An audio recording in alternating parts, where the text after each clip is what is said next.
Want to shop Walmart Black Friday deals first? Walmart Plus members get early access to our hottest deals. Join now and get 50% off a 1-year annual membership.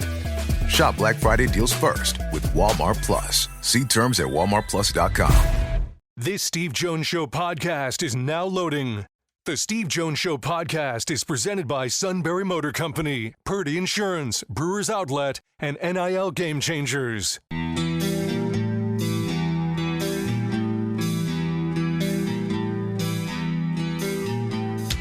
Bringing you an in-depth look at Penn State sports and more. This is the Steve Jones Show on News Radio 1070 WKOK. The Steve Jones Show is presented by Brewers Outlet, Sunbury Motor Company, and Purdy Insurance. Now from the Sunbury Motor Studio, here's Steve Jones. This half hour being brought to you by Sunbury Motors, 4th Street in Sunbury. Sunbury Motors, Kia, routes 11 and 15 in Hummel's Wharf, and online at sunburymotors.com. Ford, Kia, Hyundai, the best in new inventory. Great pre-owned inventory with the Sunbury Motors guarantee and a terrific service department. I don't care whether it's quick lane, routine, difficult inspections. They handle it all at Sunbury Motors, 4th Street in Sunbury. Sunbury Motors, Kia, routes 11 and 15 in Hummel's Wharf, and online at sunburymotors.com. Any chance I get a chance to sit down and talk with the legend Jody Mack, I do that. Jody, how are you, my man? So I'm sitting at home on Sunday, and I'm watching ESPN, and what do I see and hear but a Steve Jones Penn State touchdown call? And I said, I know that guy. Outstanding job by you, my friend. Finally got one right. Oh, Jody, thanks. I appreciate that. So I want to ask the Eagles. I'm sitting down after I did the football game on Saturday. I had to go down to Florida to do basketball for a couple of games. And Dick Girardi, old friend of yours, and I were watching the Eagles game. And every time the Eagles came out of the huddle or were at the line of scrimmage, Girardi says, give the ball to Barkley. Everybody, give the ball to Barkley. Give it to Barkley. Not a bad strategy. You've now watched him with a legitimate, big-time, real offensive line. How good is Barkley? He is stone cold special. I said on my show on WIP both Monday and Tuesday night that if I had a vote, he would get my vote for MVP in the National Football League. I know no running back has gotten it in 12 years, but he's doing things that other running backs haven't done since at Adrian Peterson, who was the last one to win it. I know it's become a quarterback award, but if you just stick to the definition, valuable, who is more valuable to their team than Saquon Barkley to the Philadelphia Eagles? I don't think there's anyone in the National Football League. He's moved up in the betting markets. I think he's third in most markets now, so he's got a legit chance. I think he can win it. And what Nick Sirianni said after the game I thought was pretty damn telling, because people are asking in the era of sports where we now reside, there is such a thing as load management, that they are very cognizant of how much a player plays and how many downs they play, how many hits they take. And Nick's answer was great when they asked him if he would do anything to try and preserve Saquon Barkley. He said, that's what Monday, Tuesday, Wednesday, Thursday, Friday, and Saturday are for. On Sunday, Saquon plays. On Sunday, Saquon wants the ball, and we're doing everything we can to win a football game. So I loved hearing that from Sirianni. Which is exactly right. And look, a player can tap out if something isn't quite right. You're talking about a guy that won't tap out either. Barkley, that's just, in knowing him, Jody, he won't tap out. So, in other words, he plays, he plays. And he's not going to change his running style either, which is, and the 2 touchdowns he had this past week, to go untouched on 2 70-yard touchdowns is almost unheard of. Great blocking, lanes there. He's got another speed that other guys don't have, but not every play goes that way. Sometimes it's between the tackles, and you're going to have to power your way through. Saquon's always ready to power his way through. He's not looking for a way to dive down and get an extra yard.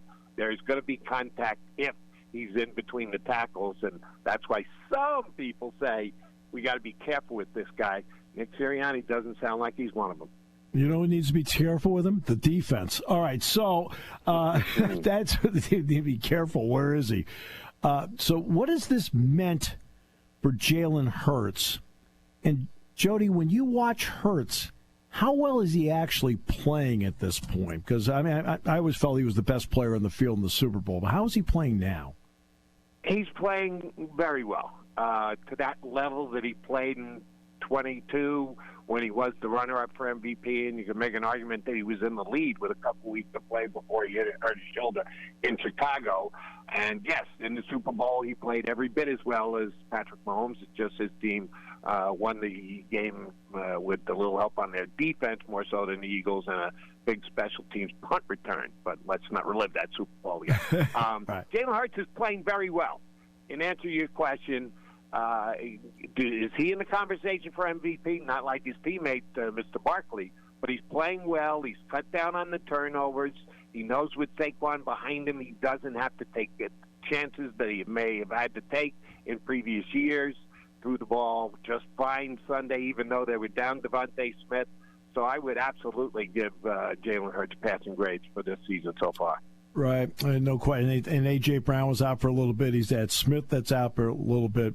But, man, the more I watch A.J. Brown, wow, he is just, I mean, I think he's playing better now than he ever has in Philadelphia. He's just such a powerful presence out there. The Eagles have two guys that kind of defy what you think of as the usual player at their position. Saquon Barkley, as big and as strong as he is, and also as fast. And A.J. Brown, as big and strong as he is, and still with tremendous hands and can high point the ball and go get it over defensive backs. So, yeah, they've got two very good weapons on offense to the Birds. How would you evaluate the defense and how it's played to this point? Outstanding. The last couple of years they've had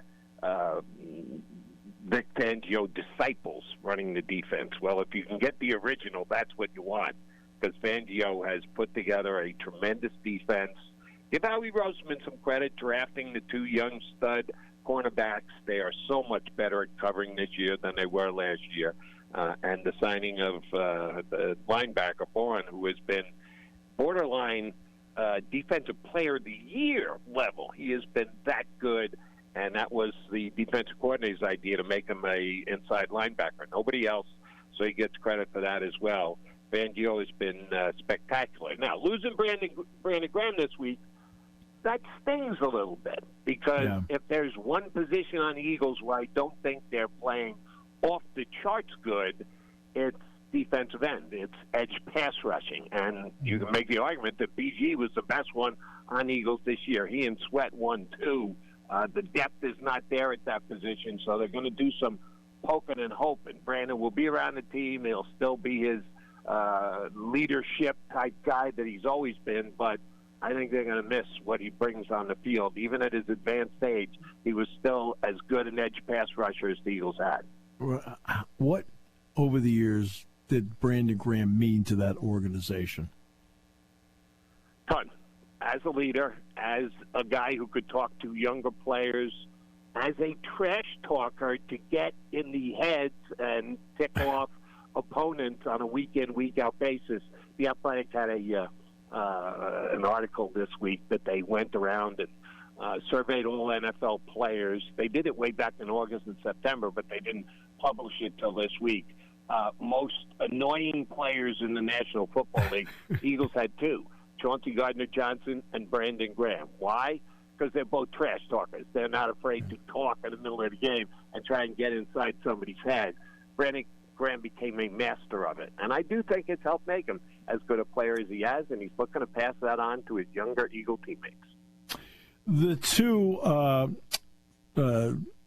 rookie defensive backs, Cooper DeJean from Iowa, whom I was very familiar with because of Penn State and Iowa, and then Quinyon Mitchell from Toledo. What can you say about them in terms of what they've meant to solidify that secondary? It's funny. I know I think this every time I'm asked this question. It probably is something I should just drop, but I go back to the first week of camp and got to one of their practices and had a bunch of guys on to talk about it. I got a lot of Eagle beat guys as friends, and they worked him out in the slot. it looked like it was going to be Quinyon Mitchell playing the slot this year because Cooper Jardine was hurt, and when the couple practices he got in before he got hurt, he was working more outside. That's just evaluating your own players. They got enough of a look at Quinyon Mitchell, and they said, no, this guy's great outside. We don't need him inside. We need him outside, covering other teams' best wide receivers. And DeJean, when he came in, even though people said he was probably going to be a safety in a National Football League, proved that, no, the slot is the perfect place for him because he's got the size. If he's got to go up against the tight end, he's not going to be overmatched. The Eagles put both of those two young players in their best position to achieve success in year number one. That's a lot of credit to the coaching staff. I'll tell you right now, there are very few rookies that have come into this league, and I'm talking about Mitchell here, that you look at him and say, you know what, this guy already is a lockdown corner. Am I overstating Mitchell? I think that with the way they play in the game now these days, somebody asked me just a week or so ago to compare him to Revis from the Jets, who I got to see play all of his games because I'm a Jet guy. And Revis truly was a quote-unquote shutdown cornerback, as you just phrased. I'm not there with Quinyon Mitchell yet, but he is one of the better cover corners already in the National Football League. I don't know if there is a shutdown corner in the NFL right now. Agreed. He's as good a candidate as anybody else if you want to put him in the mix. Agreed. I do, since you brought it up, I do have to bring up the Jets. I mean, this is a painful subject, but what the heck? I mean, even in the NFL, where they've set up schedules and drafts and things like that, you're not supposed to go on through these prolonged droughts. I mean, you look at them, maybe this will take up the rest of the show. What are the issues? I'm old enough to actually remember the lone Jet Super Bowl appearance. Me too. Lad, and I was thinking, oh, this is great. My team's going to get in it all the time. Yeah. I haven't been in it in 50-plus years. Thank you very much. The fish oftentimes stinks from the head down. I think they've got bad ownership, whether it's Woody Johnson, whether it's his brother or not. If he's going back to work in the Trump administration, I don't know that it would change anything. They did that once. It didn't get any better. I don't know that doing it again will make it any better. The Aaron Rodgers experiment blew up in their face, a year of him not playing, and this year, a year of him not playing well enough, and him saying, if he plays again next year, he's under contract for next year. Right. So if he wants to retire and walk away, he can, but that was so gracious of him to say, if he plays, he's certainly New York is his number one choice. No kidding, you're under contract, big guy. Just a stone-cold mess. They've hired bad people. They've had bad people in bad positions. Joe Douglas did well in the draft, but he didn't do well at free agent signings, and they messed up the whole Hassan Reddick thing this year. So a saying that I have with my fellow Jet fans, SOJ, same old Jets, has never been more true. Fortunately, the Washington Wizards are not very good, which is keeping the Sixers from the bottom. When you look at that group, what are the comments you're making on WIP about the group known as the Philadelphia 76ers? Here's another guy I'm calling on the carpet this week. Woody Johnson, yes, get your act together, Mr. Billionaire. And the president of the Philadelphia 76ers, Daryl Morey, who does one media session, first day of camp opening up, and then you can't find him again. The way they're handling Joel Embiid, the fact that he's only played 4, he's not playing tonight, so it'll be 4 of 17 games. Is he hurt? When did he get hurt? When can you expect him to play? They pack that house every night. Sixer fans deserve more information, and Nick Nurse is in the same position Brett Brown was. He's got to be the face of the organization on a night-in, night-out basis, and I'm seeing and hearing him getting frustrated by it. Morey's got to step up and explain why this team stinks. And I've really found interesting that when they've gone after, like, the next player to fit with Embiid, it's always been an older guy, and I'm not sure that guy is in his prime when they sign him. Am I being fair about that?